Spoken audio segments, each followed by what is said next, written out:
It's called the Walker family. By Venice? There was a Craftsman boat right there where Holmes's church is now. That used to be a boatyard. That was the boatyard. Yeah. The boatyard, Those speedboats. yeah, the boatyard was where the child care center is right now. All of where the church is currently was a boatyard. And so when First Baptist Church, which was the third iteration of Third Baptist Church, outgrew its the building, they started saving their money and they bought the boatyard for right across the street for like $125,000. Wow. And they borrowed, some of the church members gave up their property, gave their deeds or collateral in order to purchase the property, and some of the labor was by the people in the community and members of the congregation. And Reverend E.L. Holmes was a very frugal person. If you ever, anybody grew up in the South? Well, No? south of the Mason-Dixon line.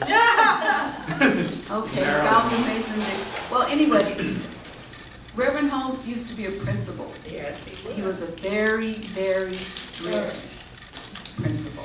And the young men who went to his church had to dress a certain way. He was very strict in terms of what their behavior and conduct must be. He did not tolerate any bad behavior. If you see anyone who is a member of Reverend Holmes's church today, you will see the men still dressed to the nines. Wow. That's the best way to say it. David Johnson. David Johnson, even Rome, Reverend Rome. Oscar Rome. His family, generationally, for several generations, were a member of First Baptist Church in Venice. But you never saw them when they were not dressed. Oh, yeah, okay. And you always saw the men acting like gentlemen. Damn, sorry, The young boys were taught how to treat women. So none of this stuff that we hear about today about no difference between men and women. Reverend Holmes is probably turning over in his grave. Old school. And so very, very old school.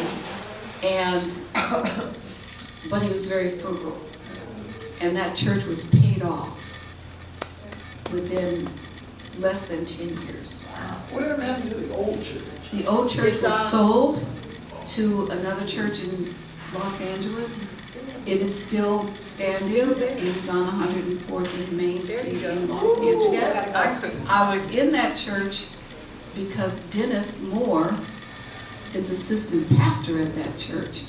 And I went there for his birthday party, and I was sitting up in the church and I'm looking around, and this church looks so familiar. And I said, oh, this is the church.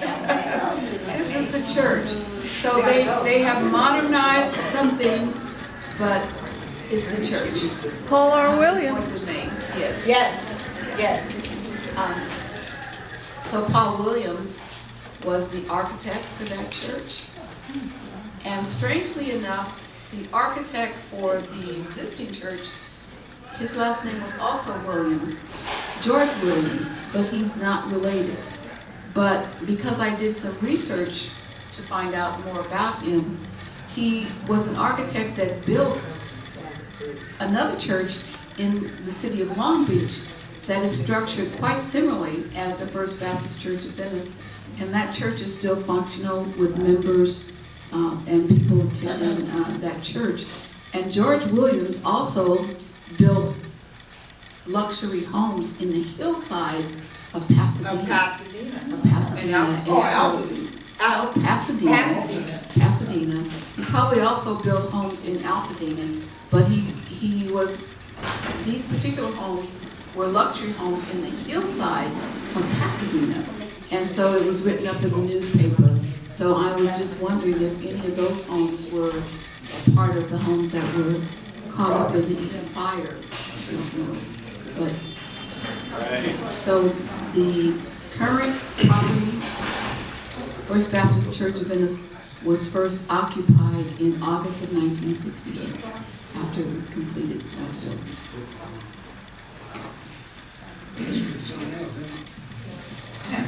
Okay, that church was the one I grew up in, and the Paul Williams Church. Arthur Reese was the head of the building committee, and Paul Williams, I think, was very young. And he might have still have been in NSC. On the window was Arthur Reese's name in gold, and the church was always full, but it was open to everyone, not just Baptists. And I just remember sitting there and, you know, what do you call it?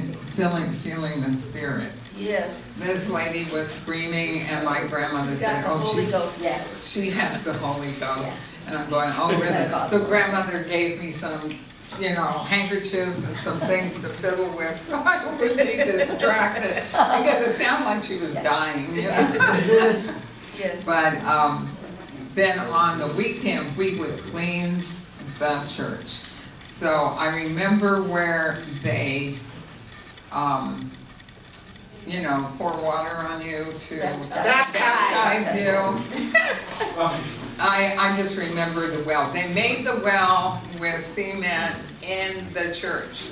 And you went down and it was painted a dark color. So It was in First Baptist, the marble tub. Yeah. The Penske Oh, solid. it was so scary if it was full of water. Yeah. But fortunately, I was too young to be scared when I was baptized. But I